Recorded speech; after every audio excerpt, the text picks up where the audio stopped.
Bersama Sopandi Ahmad. Pada kesempatan kali ini saya akan berbagi mengenai bagaimana cara membuat website menggunakan virtual private server.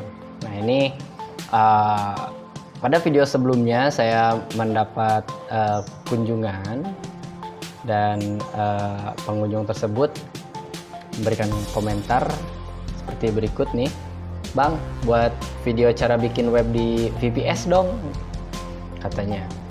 Dan pada kesempatan kali ini saya akan berbagi mengenai bagaimana caranya membuat website di virtual private server atau biasa disingkat dengan VPS. Nah, untuk membuat website di VPS ini tentunya kita memerlukan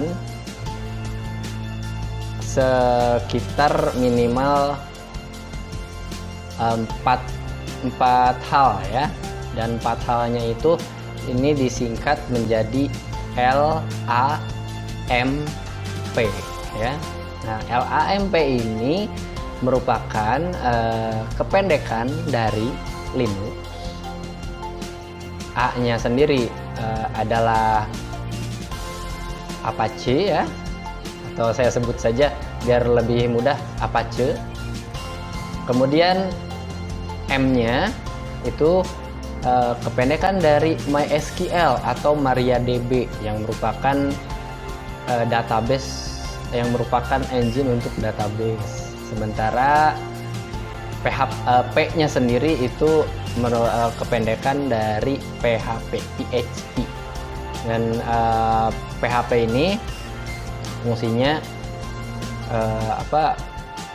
saya gunakan di sini PHP karena kebanyakan website dinamis saat ini menggunakan PHP. Nah, dan pada kali ini juga yang akan saya demokan itu mengenai bagaimana cara membuat website yang mudah ya, dan di sini saya gunakan WordPress, dan WordPress ini kan menggunakan PHP.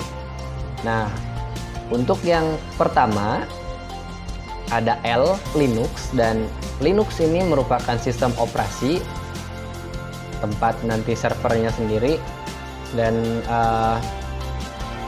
sudah saya order nih, sudah saya set up Linuxnya ini. Yang saya gunakan adalah distro Debian 10 ya. Dan di sini saya setup di Flutter penyedia layanannya. Dan di sini kalau dilihat di halaman dashboardnya sendiri ada beberapa informasi. Yang pertama adalah lokasi servernya di New Jersey, IP, username untuk akses SSH di sini, root dan password. Terus di tengah ada informasi mengenai spesifikasinya, spesifikasi dari servernya sendiri, dan ini harga yang saya keluarkan untuk membeli VPS ini cukup murah, sekitar $3,5 sebulannya.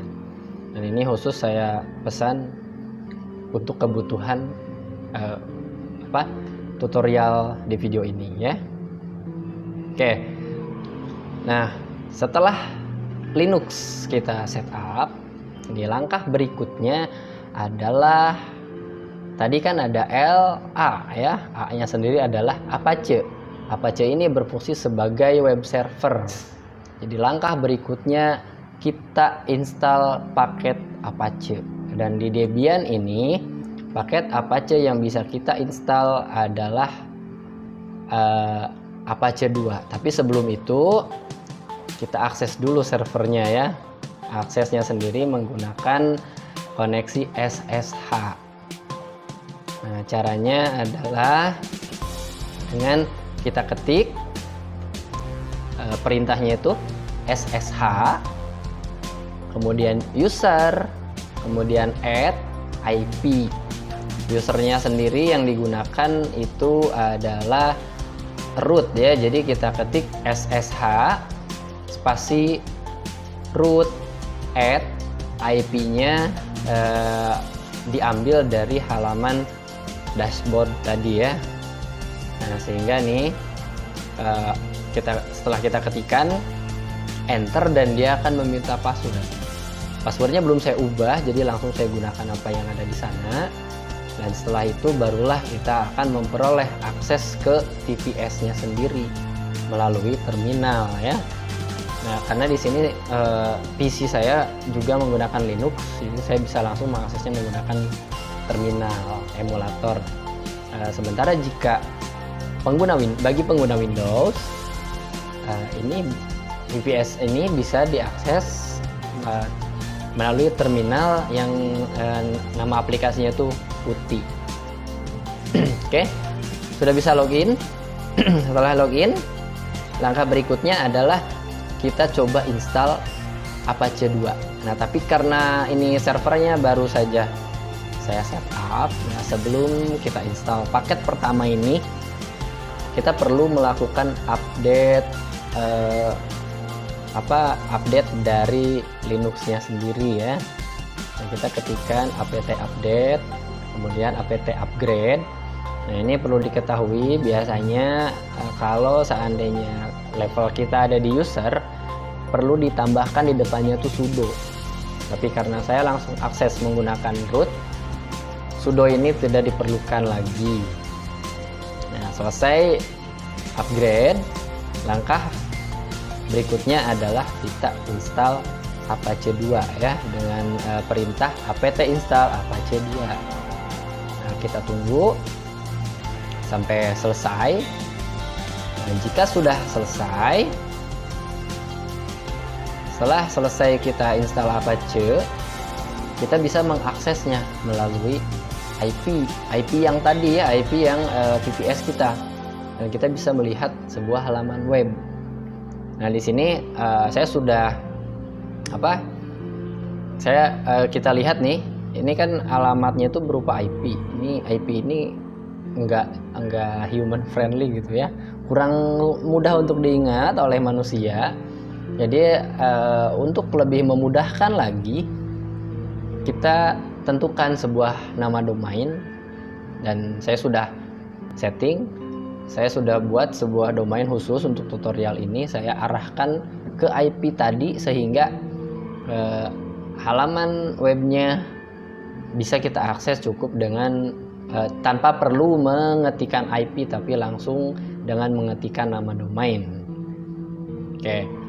Dan bisa dilihat ini adalah halaman default dari Apache sendiri. Nah, ketika kita menginginkan server kita bisa diakses melalui sebuah domain tadi ya, setelah kita kaitkan sebuah domain dengan IP-nya, IP publiknya, kita juga perlu melakukan konfigurasi lanjutan. Ini supaya script website kita tuh bisa diakses oleh umum gitu, oleh publik. Nah, jadi caranya itu yang pertama, kita buat directory, kita buat folder di dalam directory var www. Dan kalau kita lihat di dalam var www ini sudah ada directory bawaan yaitu HTML. Nah, untuk membuat directory khusus untuk domain yang sudah kita tentukan tadi, nah kita tambahkan aja ini baris perintahnya, baris perintah Linux, kita buat mkdir nama domainnya, sehingga di dalam directory var www ini sekarang ada sebuah directory khusus untuk website yang domainnya kita tentukan. Nah, di sini tidak selesai sampai di sana ya, ada konfigurasi lanjutannya lagi. Nah, supaya nanti kita bisa mengecek apakah ini apakah konfigurasi yang kita lakukan sudah berhasil, kita coba buat file index di dalam directory khusus untuk website kita itu, dan kita kasih di dalamnya itu under construction. Dan di sini untuk mengeditnya saya gunakan Vim ya. Vim ini cukup mudah digunakan, dia bawaan dari Debian-nya sendiri, dan bagi saya sih ini paling efektif. Bisa juga gunakan Nano selain itu. Oke. karena belum konfigurasi, nih ketika saya akses, dia masih menampilkan halaman default. Nah, bagaimana langkah konfigurasinya? Caranya adalah pertama kita akses direktori etc apache 2 site available. Nah, di sana ada dua file konfigurasi bawaan 000 default.conf ya, itu dari configuration, dengan default ssl.conf. Nah, untuk membuatnya ini kita nggak perlu membuat dari awal, kita cukup copy file konfigurasi yang sudah ada. Dan di sini perintahnya yang kita gunakan untuk mengcopy ini cp spasi 000 default.conf, kemudian test.open.bis.conf, dan itu tadi ya test.open.bis itu merupakan domain yang merupakan percobaan khusus untuk tutorial ini. Nah, setelah kita buat file konfigurasinya, kita buka sekarang file konfigurasinya dan akan kita lihat konfigurasi bawaan. Nah, konfigurasi bawaan itulah yang akan kita modifikasi. Oke, ini saya edit masih menggunakan Vim ya. Perintahnya tuh Vim spasi nama file. Nah, kemudian di dalamnya itu bisa kita lihat di sini ada beberapa bagian ini yang perlu diubah. Bagian dokumen root itu sesuaikan dengan nama direktori yang kita buat di awal tadi. Kemudian bagian server name itu kita ganti dengan nama domain yang akan kita gunakan. Setelah itu untuk membuatnya berfungsi, kita ketikkan perintah a to end site, kemudian nama diikuti dengan nama domainnya ya, a to end site, pada contoh ini spasi test.open.bis, sehingga kita akan melihat tampilan bahwa di sini diminta untuk mengetikkan perintah systemctl reload apache 2. Di sini tuh maksudnya supaya konfigurasi yang kita buat itu berfungsi. Nah, kita coba kita coba reload nama domain tadi dan ternyata berhasil ya, menampilkan file yang kita buat di direktori khusus untuk domain. Nah, sampai langkah ini kita sudah selesai melakukan konfigurasi untuk Apache sebagai web server. Nah, selanjutnya Linux sudah, Apache sudah. Yang ketiga adalah MySQL atau MariaDB. Nah, di sini saya pilih MariaDB. Ini sebagai database fungsinya. Nah, jadi untuk menambahkan ke server kita ketikkan perintah untuk install paket MariaDB ya. Di sini tuh apt install MariaDB server, dan kita tunggu prosesnya sampai selesai. Setelah selesai barulah kita lakukan konfigurasi. Konfigurasinya di sini masih menggunakan baris perintah dan baris perintah. Untuk konfigurasi database ini, yang pertama adalah kita ketik MySQL Secure Installation, enter. Kemudian ada beberapa perintah nih di sini, enter current password for root. Kita masukkan password untuk rootnya ya. Karena tadi saya nggak ubah passwordnya, jadi saya cukup mengambilnya dari halaman dashboard VPS-nya sendiri. Setelah itu dia akan meminta change the root password. Apakah passwordnya akan diganti? Saya jawab no aja, biarkan aja. Remove anonymous user. Nah, ini sebaiknya dihilangkan. Disallow root login remotely, artinya apakah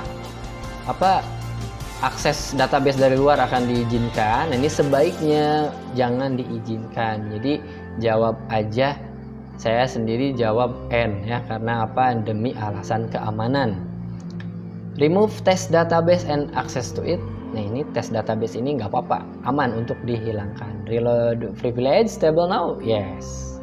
Dan ini langkah terakhir. Nah, selanjutnya setelah itu konfigurasi selanjutnya kita ketikkan MariaDB. Nah, ini artinya kita mengakses database. Dan saya tidak berlama-lama di sini. Saya hanya membuat user yang memiliki akses secara wildcard. Ya, di sini diketikkan ada ada tanda bintang-bintang, itu menunjukkan bahwa user itu memiliki akses ke semua database. Dan username-nya sendiri saya setting Sopandi di sini. Kemudian ada selanjutnya identified by password ya. Nah, ini password ini saya sebagai contoh aja.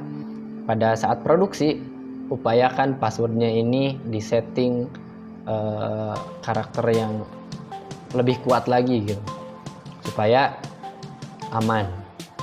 Nah, setelah itu kita enter ya. Dan berikutnya kita ketikkan perintah flash privilege. Kita ketikkan perintah enter, dan selesai itu kita keluar dari sini dengan mengetikkan exit. Nah, ini adalah langkah menginstal MariaDB ya. Tadi kalau kita urutkan lagi, Linux sudah, Apache sudah, MariaDB sudah. Berikutnya berarti kita lakukan instalasi untuk PHP. Ini cukup pendek, perintahnya cukup diketik apt install PHP, udah gitu aja ya, enter, dan nanti kita tunggu prosesnya. Setelah selesai prosesnya, nah kita sudah selesai menginstal LAMP tadi, Linux, Apache, MariaDB, dan PHP. Lalu apa yang perlu kita lakukan berikutnya? Kita sudah siap sebenarnya di sini untuk menginstal website. Nah, tapi ini saya pribadi agak kesulitan mengakses database melalui baris perintah karena sifatnya itu terlalu abstrak bagi saya gitu. Jadi saya sendiri kadang mengakses database ini melalui web interface gitu, jadi tampilan halaman web. Dan untuk membantu ini saya gunakan Adminer. Nah, kita install Adminer dengan mengetikkan perintah apt install Adminer. Nah, kalau kita perhatikan di sini ternyata ketika menginstal Adminer ada paket bawaan yang sebenarnya ini berfungsi untuk menghubungkan PHP dan MySQL ya. Jadi ini bisa dikatakan proses ini melengkapi proses yang sebelumnya. Ini boleh juga diinstal barengan tadi dengan PHP, dengan ketika kita menginstal PHP. Tapi ketika kita menginstal Adminer, nah ini ternyata dia membantu melengkapi proses instalasi untuk menghubungkan PHP dan menambahkan paket-paket yang diperlukan.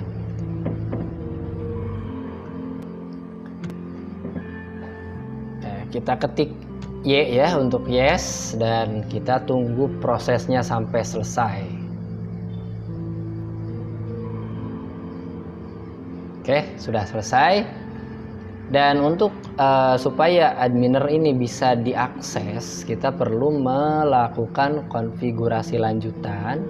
Ini konfigurasinya ini kita sematkan di file konfigurasi yang berada di direktori etc apache 2 site available tadi. Jadi kita ke sana dulu ya, etc Apache 2 sites available. Nah, konfigurasi supaya adminer ini bisa diakses melalui browser. Ini kita tambahkan di file. Ini di file test.open.bis.conf. Nah, di bagian sini nih, paling bawah sekali kita tambahkan baris file konfigurasinya, dan ini nanti akan saya tambahkan di deskripsi ya. Filenya itu seperti ini. Ini dia filenya. Dari file konfigurasi ini bisa kita baca bahwa file instalasi adminer yang berada di direktori usr share adminer ini kita jadikan supaya bisa diakses melalui nama domain /adminer gitu ya. Ya, kita simpan file konfigurasinya, kemudian kita reload lagi Apache 2-nya. Nah, sekarang coba kita akses browser, apakah adminer ini sudah bisa kita akses. Nah, udah bisa diakses kan? Tinggal kita masukkan username dan password yang tadi kita gunakan, yang tadi kita setting pada saat mengkonfigurasi MariaDB. Passwordnya tuh cukup mudah ya, tadi saya buat PASSWORD. Jangan pernah menggunakan password seperti ini untuk produksi, nanti gampang dibobol. Nah, sekarang sebagai langkah persiapan, kita buat sebuah database, katakanlah namanya adalah WordPress, karena tadi rencananya di awal website yang akan kita buat adalah website WordPress ya. Jadi kita lihat nih, sudah ada WordPress, dan WordPress ini dan nama WordPress ini bebas aja sebenarnya, boleh apa aja silahkan, terserah. Cuma karena ini dalam rangka tutorial, jadi saya buat supaya mudah aja. Nah, sampai sini database sudah kita buat. Kemudian keperluan lainnya tadi seperti Apache, MariaDB, PHP sudah kita install dan konfigurasi. Saatnya kita mendownload file WordPress-nya sendiri. Kita kembali ke direktori website kita yang ada di var www.test.open.biz ya. Nah, ini direktorinya masih kosong, ada index.php. Hapus aja, boleh, silahkan kita hapus sehingga kosong sama sekali. Nah, untuk menginstal WordPress, nah langkah pertama adalah kita download dulu file instalasi WordPress-nya. Ini bisa dengan menggunakan perintah wget ya. Wget, dan filenya sendiri itu terletak di https://latest.tar.gz. Ini kalau seandainya lupa, boleh langsung ke website WordPress-nya sendiri, ada tombol download, klik kanan, copy link aja. Kemudian bisa dipastikan di terminal. Nah, dengan perintah ini kita akan memanggil ya file instalasi WordPress dari servernya WordPress ke server kita. Dan ini hanya sekejap aja langsung kita mendapatkan file instalasi WordPress, tapi masih dalam bentuk kompres ya. Di sini kompresnya ekstensinya tar.gz. Bagaimana kita mengekstraknya? Nah, karena kita full pakai terminal, ini ekstraknya kita gunakan juga perintah untuk mengekstrak tar.gz ini sendiri ya. Dan perintahnya adalah tar spasi xfz spasi nama filenya. Nama filenya tadi adalah latest.tar.gz. Kita lihat dan ternyata langsung jadi. Kenapa bisa secepat itu, padahal sebenarnya koneksi internet di saya ini nggak begitu cepat juga, karena ini semua proses itu terjadi di server. Jadi kita ini cuma nerima laporan. Jadi jangan khawatir dengan koneksi lambat, sekalipun nggak akan mempengaruhi proses kinerja, kecuali kita download dulu WordPress-nya ke mesin kita, baru kita upload ulang, itu yang bikin lama ya. Nah, selesai kita memperoleh file instalasi WordPress-nya, nah ini nanti kita akan mendapatkan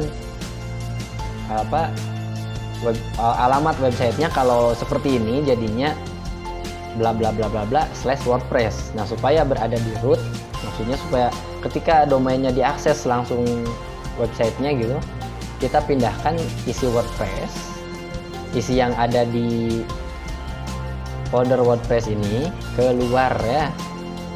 Ini saya menggunakan mp ke var www.test.open.biz.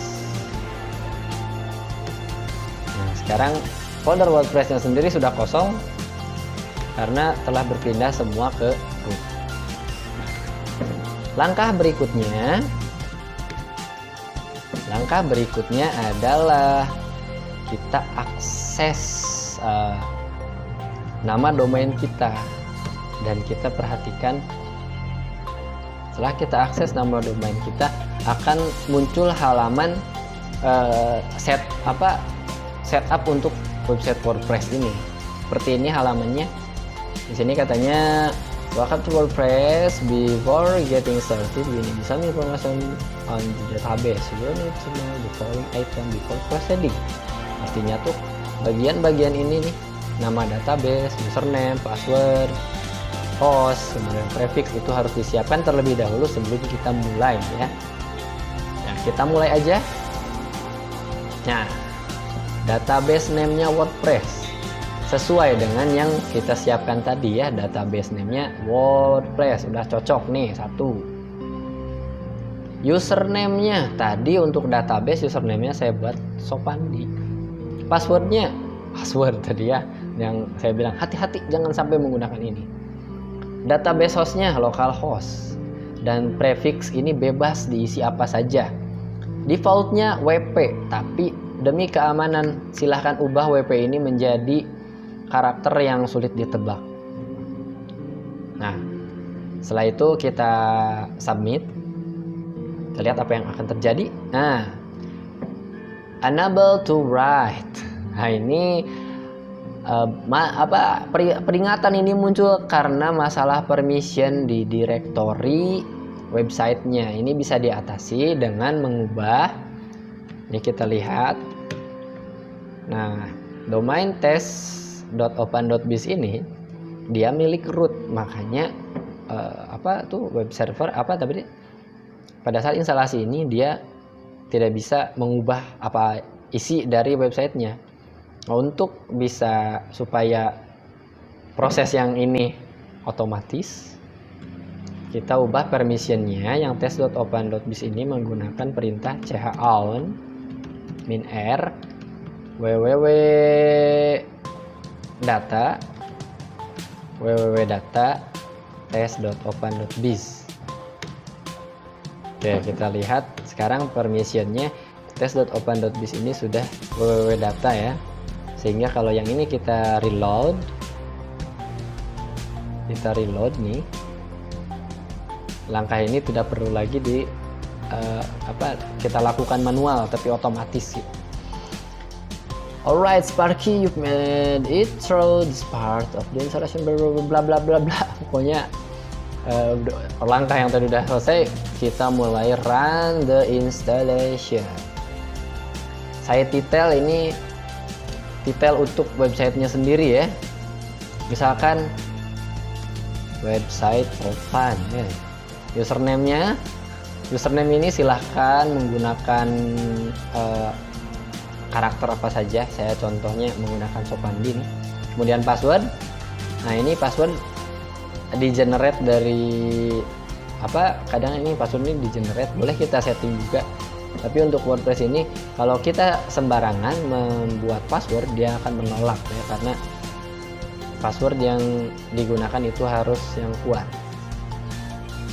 Oke, emailnya ini yang valid karena apa? Nanti dia akan berkaitan dengan beberapa plugin itu akan mengirimkan informasi ke email. Jadi ini upayakan email yang valid. Ini contohnya untuk yang di sini, admin@test.open.biz, install, dan hore, kita berhasil ya. Oke, kita coba login. Tadi saya buat user Sofandi dan passwordnya sudah saya copy. Ini adalah halaman dashboardnya. Perhatikan nih dengan alamat test.open.biz. Sementara halaman websitenya sendiri seperti ini. Ini halaman websitenya. Sekian tutorial dari saya mengenai bagaimana membuat website di Virtual Private Server atau VPS. Silahkan untuk mencobanya sendiri, dan jika membutuhkan VPS dengan harga murah, bahkan dapat free untuk beberapa bulan pertama, link untuk registrasinya bisa dilihat di deskripsi. Semoga tutorial ini dapat membantu kamu. Sampai jumpa lagi. Terima kasih. Dadah.